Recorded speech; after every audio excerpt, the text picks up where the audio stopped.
Alright guys, we're going to do a pretty quick errata review.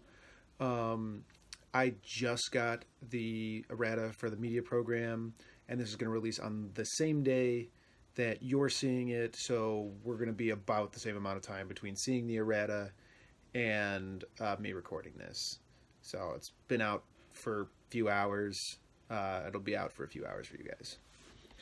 Alright, but with that, I'm going to go over some stuff. I'm only talking about the balance changes. If you want to know about any of the clarifications of the rule books or any other modifications to how rules work different than intended, I'm only going to talk about how intended rules change to other intended rules. So with that, we're just going to get right into it. Starting off with the one you guys probably want my take for the most, which is Midas. So Midas had a couple big things change. First of all, we had a playbook improvement. Midas Touch went to the back of the card. So it just triggers on everything and not damage now, right? That's correct.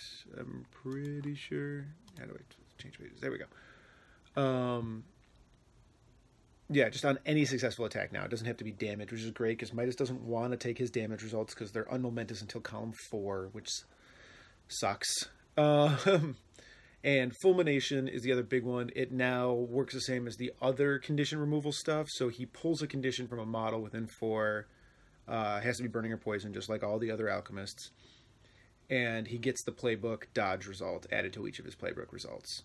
So that's big there. And then if we go back to the playbook, his momentous push that was on 2 is now a momentous push dodge.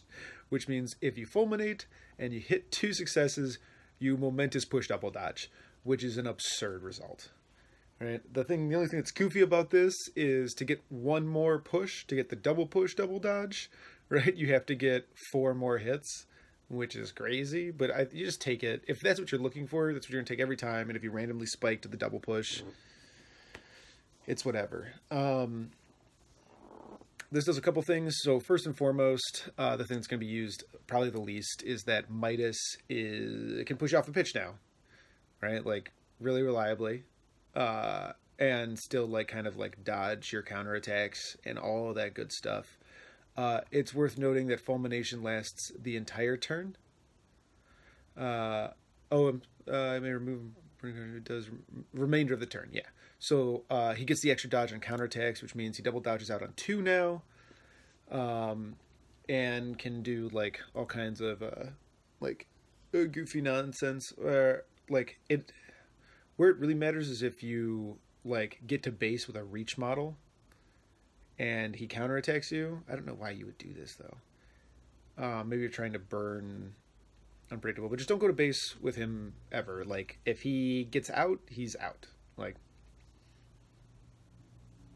you have to attack him from outside of his melee range, or you have to knock him down on 1, but he's def 5. He's actually like a good striker now. I also missed Lure of Gold is now good. It doesn't cost 1 anymore, it costs 2, but it's 6-inch range and not once per turn. His momentous on 3, which means he can actually move his models around. He can do like a lot of really good stuff. And as we'll talk about later, Momentous Offering or Midnight Offering isn't in the game anymore, so Lure of Gold is now the best out of activation like movement piece in the game. That's at least that's a character play. I think Midas is good. I don't think he's better than Smoke yet. I think he just solves the farmers matchup. I think the farmers have to play a totally different game now. They have to like play a protect the ball and chase your guys down. You have a really legit striking list now that Midas actually does stuff. Like tackle dodge on 1, momentous push double dodge on 2 is really good. And then he has acrobatic to get around, unpredictable. Like the guy is actually a decent striker for being 1-inch melee and not having any like ball defensive tech like close control or any of the other things that like good 1-inch melee strikers have. I like it overall. I don't know how much of him I'm going to play. Smoke is my jam. I'll probably just end up playing him into farmers. I'm not sure where else he is good because I hate playing the 3-0 game against each other, and that's like really all this guy's doing. Like you can play 3-0 and you can maybe pressure a 2-2 due to like the legendary, and you like having a hard time maybe making momentum off of that. Let's move on. We have Stave. Stave's got some big buffs. Increased 1 inch on move in both sides. Got 1 extra kick die. Brings 2 influence.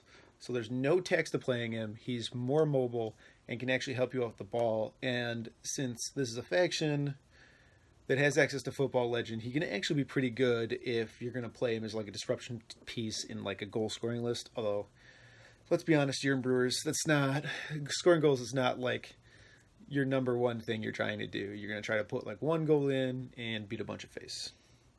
Playbook massively helped out.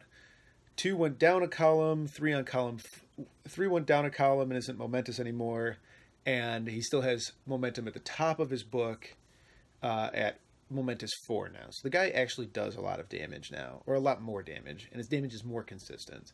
Going like knock down on 1 and then putting 2 more damage, which each attack seems really reasonable. And when set up, if he wraps, he does 5 damage before a damage buff.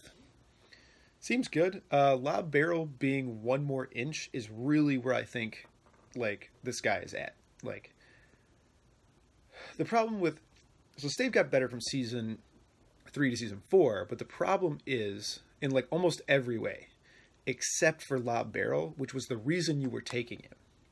So like losing the extra like inches on, losing 2 inches off the lob barrel push, which was the only reason you took him. So like he cost less to take opportunity cost wise because he was like a more functional model, but the upside was way lower. So it was like, why would I try this hard when the payoff isn't there? And now the payoff seems to be there. I think 3 inches is pretty good, especially since he still throws the barrel for free with Esters and for a momentum with Tapper. I don't have a lot else to say on Stave. It seems good. Seems like he's playable. Brewers desperately need another way to participate in the standoff, and I think Stave is a good use for that.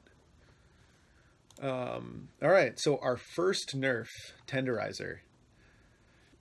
So Tenderizer's speed went up. His playbook got better. Knockdown went down a column. His double push and his tackle that were on column 2 are now just a tackle double push. And so his playbook is better. He's faster, but here's the kicker. No rush keeper, right? He has celebrate this instead, which is 1 within 6 inches friendly goalpost. When an enemy model scores a goal, he deals 4 damage to that model. Right.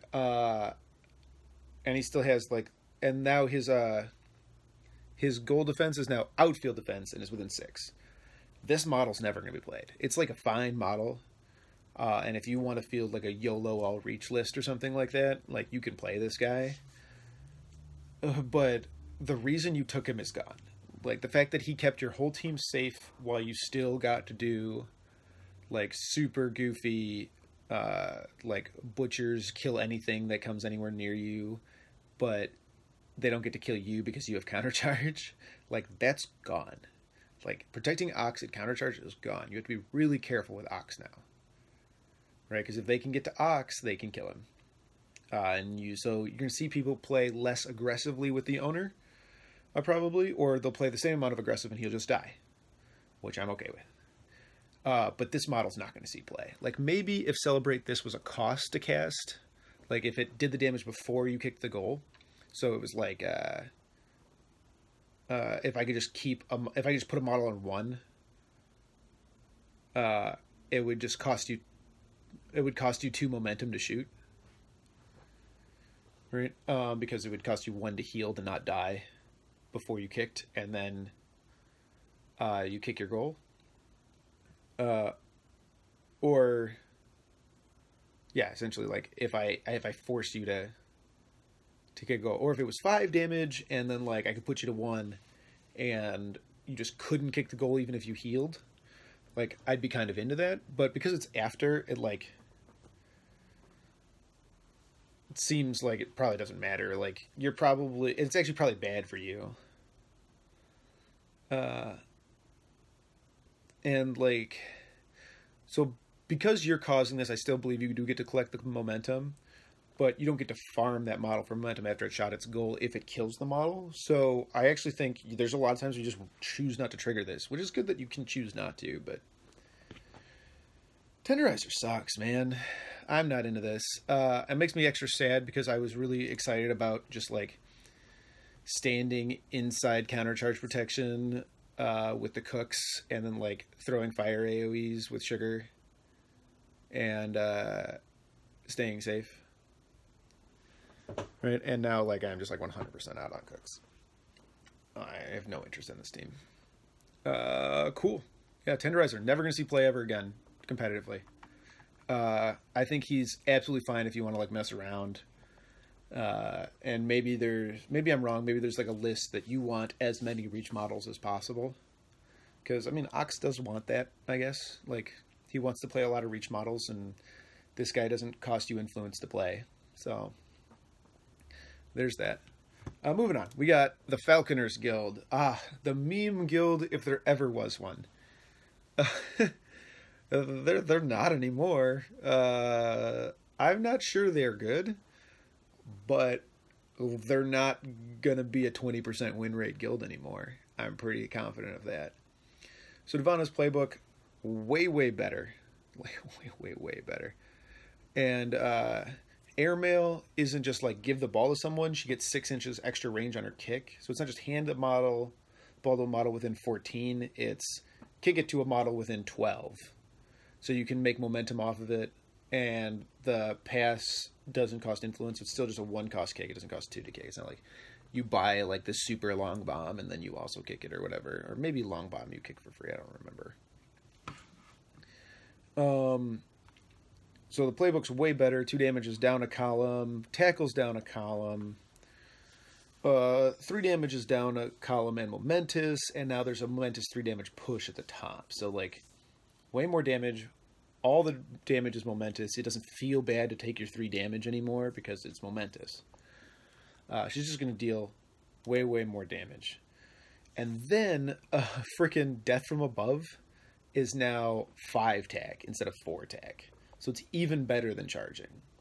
I think this is good because, like, Death from Above is, like, it's a heavy cost to, like, pull the Harrier AoE, especially if Devana's not activating last. And any good player will pressure Devana and force you to activate her before you want to. And being able to, like, really capitalize on taking Death from Above, or not just feel awful about it, I think is really important. Oh, I completely forgot. The new, whatchamacallit, the guild card. She has like a passive now, so yeah, sorry. So the new guild rule is only if Devana's your captain, you can spend 1 less to use Harriers. So you can hard buy Harriers for 1 influence. Which is nuts. Like, the fact that, like, I think this makes, like, Matagi see almost no play, because, like, although it does make him, like, better, it makes everybody with Harriers better. But the thing about, like, the reason you took Matagi is because he had that 6-inch range, like, try to bop someone, try to get, like, the momentous Harrier on 2. But now he can just, like, spend 1 and just be like, bah, that's out. Like, enjoy. I think that makes, like, him kind of interesting, because you can, I guess, like, just put 2 on him, hard buy that, and then make an attack at +1 damage and try to hit the what will become a momentous 3 on 2 damage on 2. That seems okay. I mean, I think that helps a lot with their efficiency. It means you can spread the influence around a bit more, especially if you're hard buying stuff like that. Frelsi, lost blood, or not blood, snare, and now just like does damage. It has momentous 1 on 1, momentous 2 on 2, momentous 3 on 4 with tack 4. Like, the thing's actually, like, if it's in a Harrier AoE, it's actually good at, like, dealing damage. And so I think where this is actually going to be really, like, the most relevant is that in situations where you would normally put nothing on the bird, you can put stuff on the bird, and it's like exactly as okay as like putting it on some of your other squaddies. Right, where it's going to be really good though is in the morticians matchup, because the morticians matchup is right now unplayable for Falconers, because silence just dunks this team so freaking hard. Like silence killing one of your models to start, and then being like the bird who has no influence goes next, Devana goes last. Right, and just like turning that into probably 2 more kills, because you can like actually play against that now by putting stuff on the bird pretty reliably. I don't know.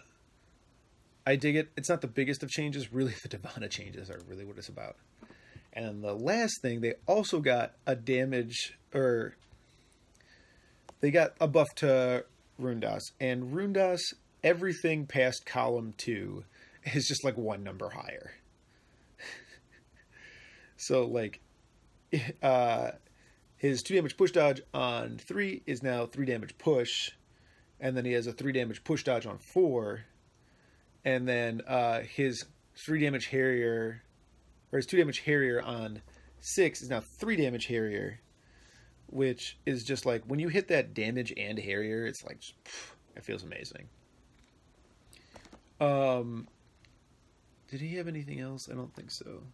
Yeah, it was just like, just the increase in damage. So he's like actually more similar to Jakar than he was before. Because he actually does like a lot of damage now. Also, when you hit that top column, if you're already in a Harrier and then throwing a Dirty Knives at the guy, that feels great too. Right? +1 damage just makes everything feel amazing, I guess. All right. Now, the other thing you guys are excited for me to talk about. Grange buff. Thank God. Why did they nerf Grange in Season 3? That made no sense. They were like, look, his playbook is better. And I was like, yeah, but the guy doesn't do anything. Right? So there was a minor tweak to his playbook. Right? Or am I just like a freaking crazy person? No, there's no tweak to his playbook. Oh yeah, it is. I'm sorry. The push on 2 is now momentous, which is fantastic. Grange very often is forced to take pushes to like really better set up your team, because that's why you're activating Grange. Like Grange is capable of just going like, yeah, I'm just gonna go put 12 damage on that, like hyper consistently, and then occasionally will like knock them down and still put 12 damage on them by hitting like the 3 twice. Like that's not out of the realm of possibility. But help him out was essentially a thing you never bought because it was bad. Like giving one model or at the cost of 1 influence, giving 1 model double crowd out was just like fucking shit, man. He used to be on him, and he was the reach model, and it was the best thing. Like, the thing was like, when you played a Grange list, everything was about the Grange list because it had the damage buff in his melee zone. So you'd go engage something, knock it down, right, and stay inside fallow protection. They would damage Grange, fallow would walk up, and you'd be down 2 dice, and it'd be a really hard thing to deal with. And it like really helped keep Grange and then fallow, who's soaking his damage, safe. But now you had to activate to put it on, and it cost 1 influence for each model you want to put it on. So sometimes he put it on himself, but usually you just never used it. Right, because it also didn't come with any gravy other than like momentum if you're hitting somebody. Now it's a 4-inch aura, which is like I would have preferred it just be back on him so that if he lost the momentum race, you still had access to it somewhere. But it being a 4-inch aura means like you can't be engaged by other farmers, and it's a team that's primarily reach. Right, Grange might actually have game into navigators now, which is kind of crazy because that matchup is the literal apocalypse, right? The fact that like everyone on that team has got no armor and is like really, really low defense means that like that team is just like, it just like wraps on you for days. But like if Grange got to activate first, like knock a model down and then be like everybody's like a -2 dice if they're crowded out, that seems really good. So that's kind of cool, right? And then he also got Planting Master, which replaced Planting Season. So he drops 2 harvest markers. So this is even better than when he used to be a 5/6 influence, because this is like a pseudo influence, but generally having harvest markers in farmers is like it's usually an influence with gravy. Like it's either effectively like more than one influence, or it's like an influence and +2/+move or stuff. I think the only thing in the game, it's like the extra jog from buckwheat, but because of buckwheat's like speed, it's like really similar to just him sprinting. Yeah, just planting 2 harvest markers, and then it also being, instead of 2-inch range, it's 4-inch range, means he has a lot of flexibility. I think Planting Master is really, really cool.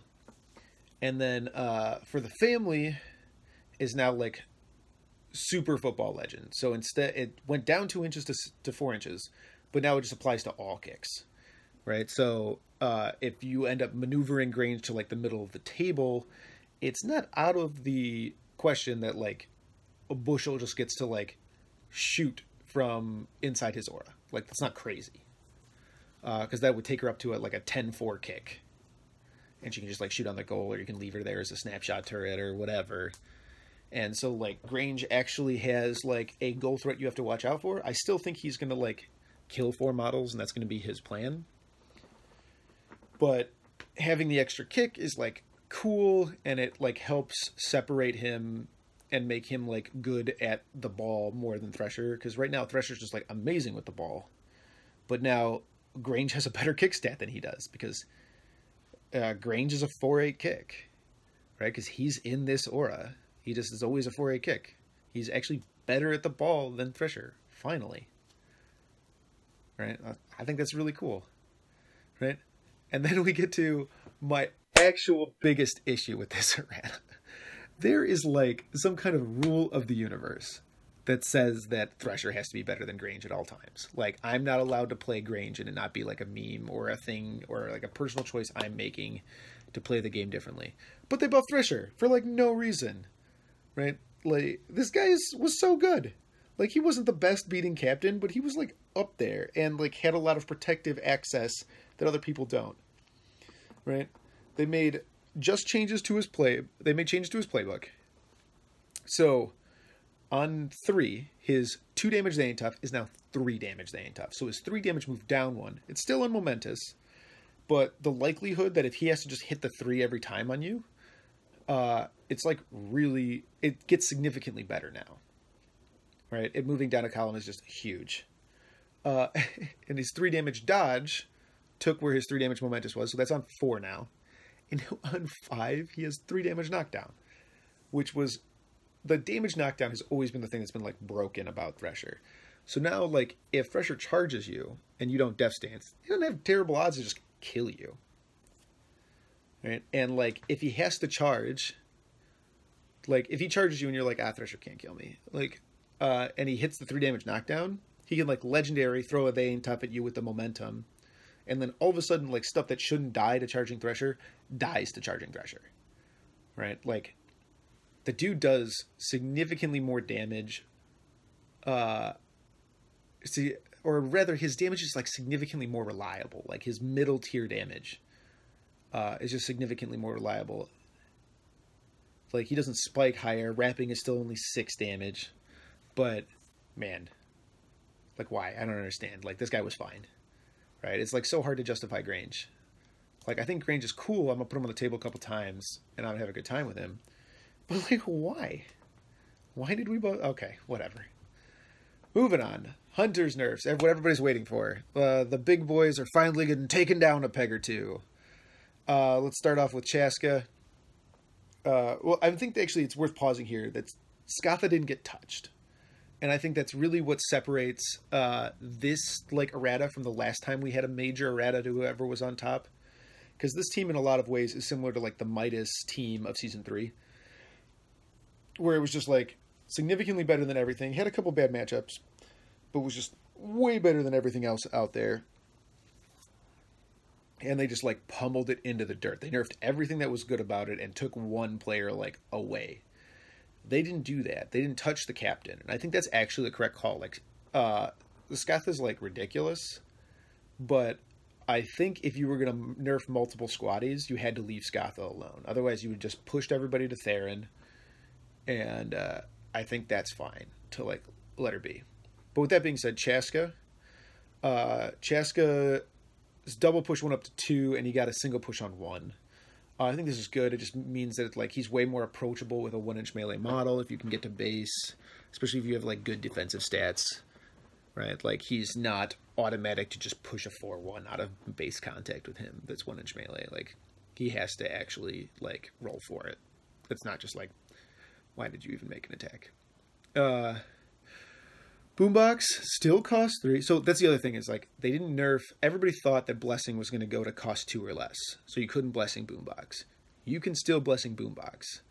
Boombox just lost 2 damage, which I think is fine. He doesn't just auto kill all mascots, or like the vast majority of mascots in the game by placing the trap and just being like, here's 6 and take 1 from the trap, you're dead. And then so they significantly lowered his damage output because of the boombox. Essentially it went down by 2. I think he's still fantastic. We'll still see the vast majority of lists. The dude just like is not as safe as he was, but is still really, really good. Moving on, the bear. Thank frickin' God we solved the bear. Like, good effing Lord, this guy was dumb. But I actually think he's still just like... So, like, I say we solved it, but, like, it's still, like, just the most ridiculous. I can't believe they left the damage track intact. It's still 1, 2, 3, 4, 5, 6, Tech 7. Like, that's insane. The thing they nerfed is the mauling is now on 5. So now he has Scything Blow on 5. Or better than Scything Blow. It's, like, bad unmasking, because it's 1 inch less range unmasking. But, like, kind of Scything Blowy. Whatever. And now that's on 5. So you're actually giving up damage, 2 damage if you are either in a Harrier or has isolated target up. The other thing they lost, or he lost, is he doesn't have bleed anymore. So it's not just like randomly 3 damage on top. So it's not like he goes last, hits somebody that's like low defense while engaged by 2 other engaging 2 other models, and just like does a billion damage. It's reduced by 3 because you don't take the condition damage. I think that's fine. Cena will still be played in every single list. The game is still very much about how you apply the bear and whether you apply the bear well. I think the players that have been doing the I throw the bear at you, did I win? Will both win less because the bear is less absurd, and because it does less damage. But I still think that the teams, I still think that like good players will still do great with hunters. Hunters are still like right in the talk for like best, because like their 2 really strong models are still really good. They're just not as insane as they were. All right, finally, Zerola, yet another set of nerfs. So nobody did what they thought they were going to do. Everybody thought that Midnight Offering was going to go to a 4-inch dodge. I thought everyone was crazy because just giving people just like strictly better quick time seemed crazy. Like it has 2 more inches of range and goes 2 inches farther. Just like, that seemed nuts. Also, in some situations, it would be like better than Midnight Offering, which was also kind of crazy. Like if you were going on like a ball run, it would be better. So Midnight Offering's not in the game anymore. It's taken off every model that had Midnight Offering. Zerola instead has the power of voodoo. That voodoo that you do. Where are we? Here we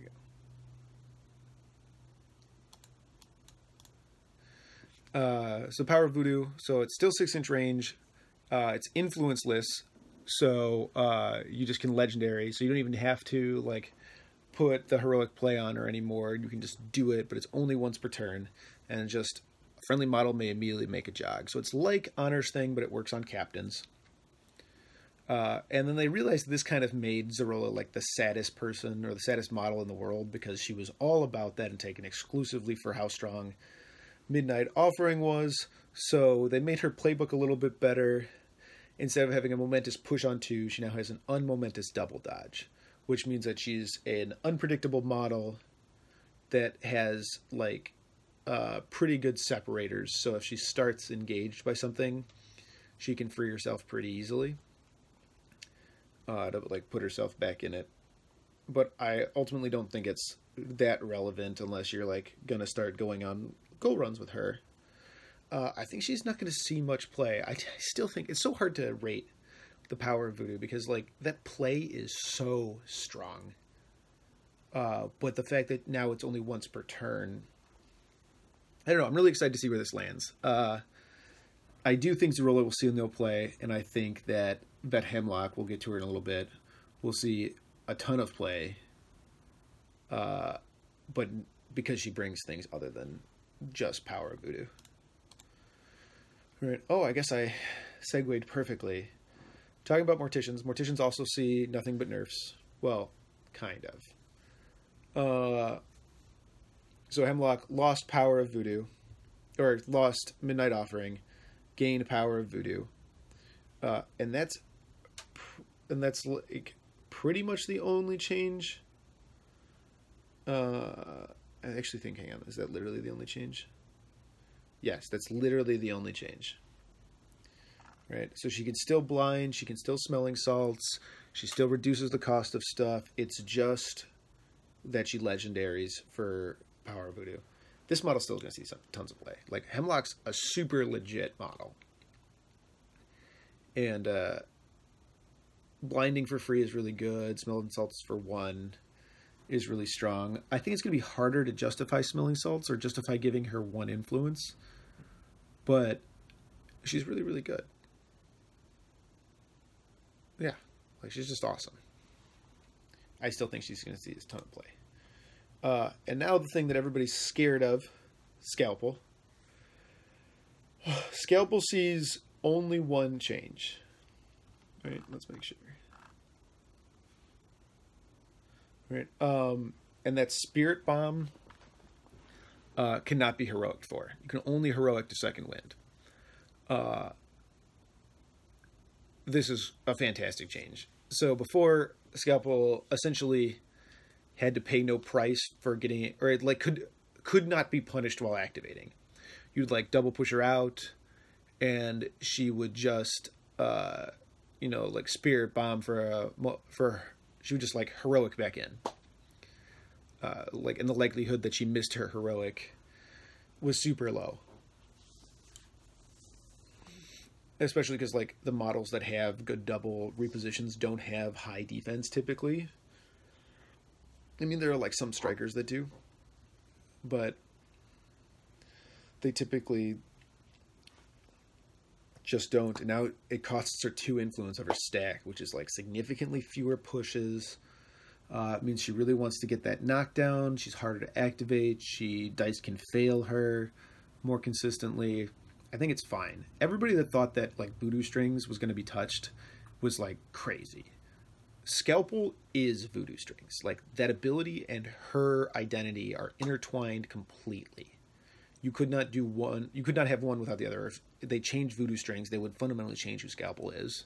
I think they would have touched the playbook, her character plays, so many things before they ever touched that. But yeah, I think Morticians are in a fine spot. But we're going to get to... well, I guess we can talk about it now. Pelage sees a pretty big buff a little bit later in this.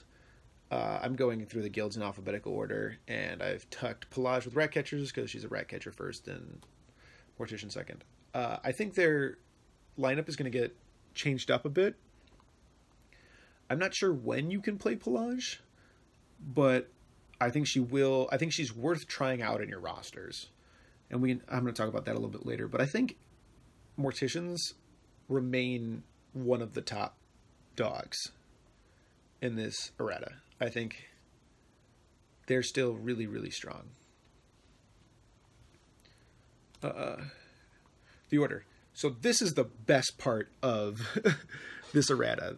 This is such a clever way to fix it. And Whoever originally came up with this is a genius, is like super smart. It's like blatantly stolen from the Chicago meta. We talked about this on Strictly the Worst. Anyway, if Brisket's your captain, you now start with another ball called the Ball of Light. The Ball of Light is a ball that can't be used for shots. So it can be passed. It follows all the normal rules of a ball.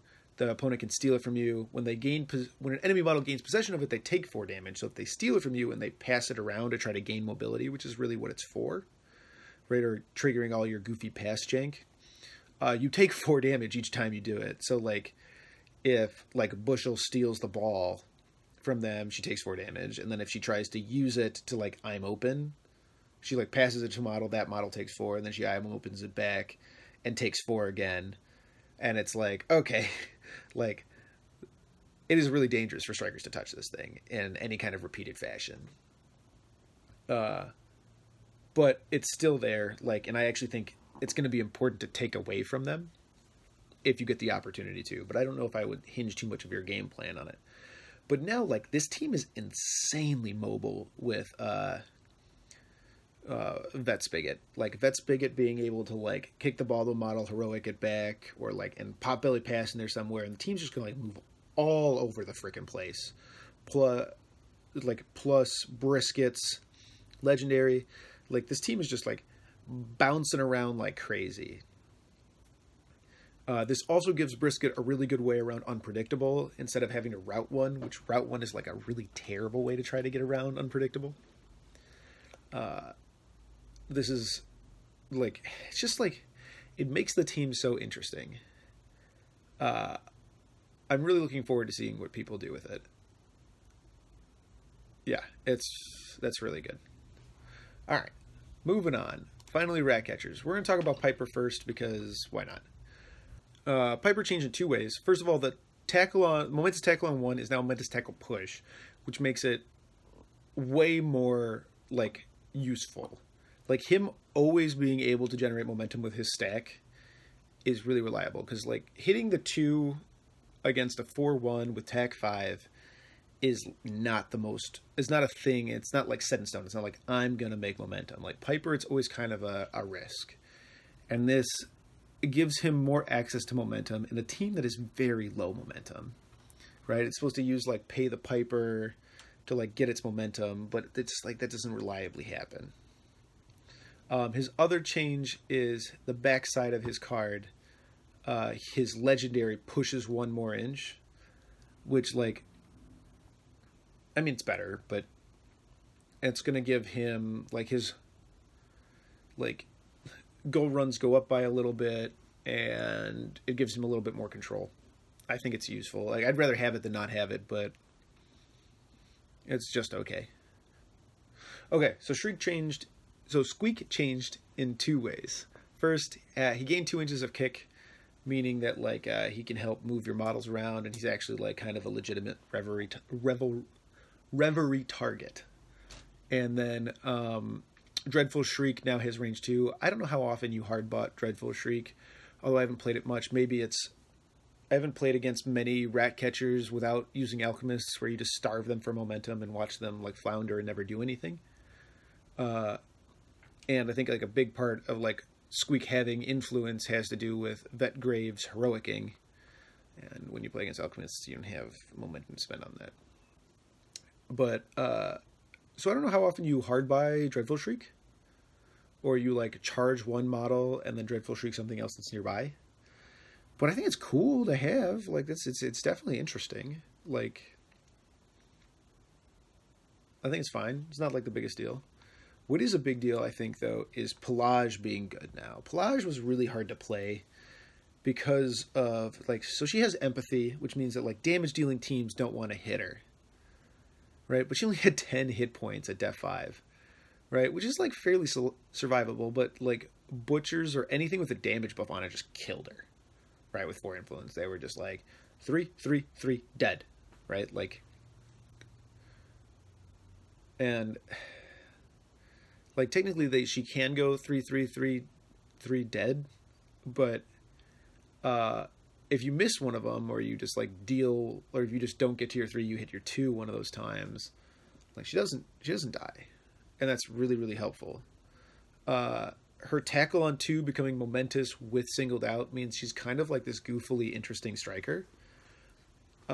Like she can like charge a model or walk up and hit a model, and they counterattack you, and you're like, singled out, take the ball.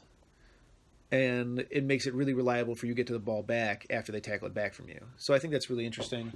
It also means that, like, if she's trying to work through a close control model for that, she can, like, hit the singled out and proc close control, which is cool.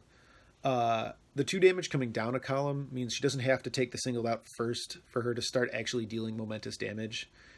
If she just needs to, like, kill a male model, she can just go 3 damage on 2, 3 damage on 2, 3 damage on 2, which is really, really helpful.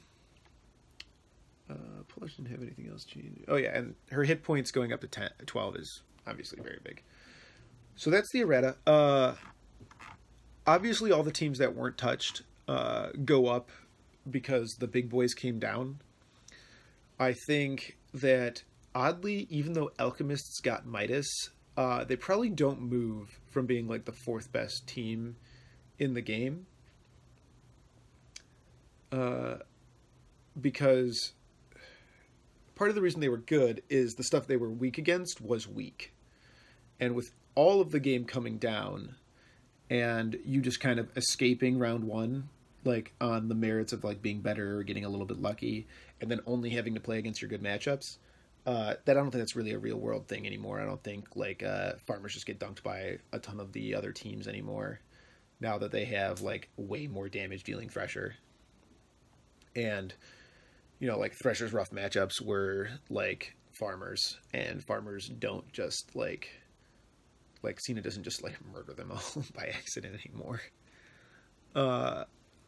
So I think elks are fine. I got to try out new Midas. I got to see if he plays somewhere other than farmers, but I think he's good now. I'm excited to play Midas. I'm going to give Grange a try, and maybe I'm wrong. Like maybe that like playing a more ball centric farmers thing is like actually a thing you can do now.